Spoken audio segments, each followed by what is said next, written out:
Praise the lord. దేవుని నామానికి మహిమ కలుగును గాక. మార్చ్ 29 ఈరోజు మనం నేర్చుకోవాల్సిన పాఠం ఈ పైన ఉన్న వీడియోని చూస్తూ ఉన్నాయి.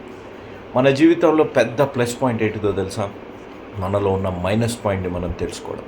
ఎప్పుడైతే మనలో ఉన్న మైనస్ పాయింట్ని మనం తెలుసుకొని తొలగించుకుంటామో మనం ఆశీర్వదింపబడతాం. పరిశుద్ధ గ్రంథంలో యెహోషువ గారి జీవితంలో అక్కడున్న వారందరూ ఒక చిన్ని దేశంతో ఓడిపోయారు. ఎందుకు ఓడిపోయారు అనేది ఎప్పుడైతే వారు తెలుసుకున్నారు, అది తొలగించారు, వారు గొప్ప విజయాలను వారు అందుకున్నారు. ఈరోజు నీ జీవితంలో కూడా ఇతరులని చూపెట్టి ఇతరులను బట్టి నా జీవితం అయిపోయింది అని చెప్పేదానికంటే ఒక్కసారి నీ ఆలోచన విధానం ఏ విధంగా ఉంది, నీ ప్రవర్తన ఏ విధంగా ఉంది, నీలో గర్వం ఉందా, అహం ఉందా మనలో, లేకపోతే మన జీవితాల్లో స్వార్థం ఉందా, ఇవన్నీ మనం ఒకసారి అనలైజ్ చేసుకొని మనలో ఉన్న మైనస్ పాయింట్లు మనం తెలుసుకొని అవి తొలగించుకుంటే ఈరోజు నీ సంబంధాలను దేవుడు బలపరిచి నడిపించి కట్టి అనేకులకు ఆశీర్వాదకరంగా నీ జీవితాన్ని, నీ కుటుంబ జీవితాన్ని, వైవాహిక జీవితాన్ని దేవుడు చేసి దీవించి ఆశీర్వదించుగాక. ఆమేన్.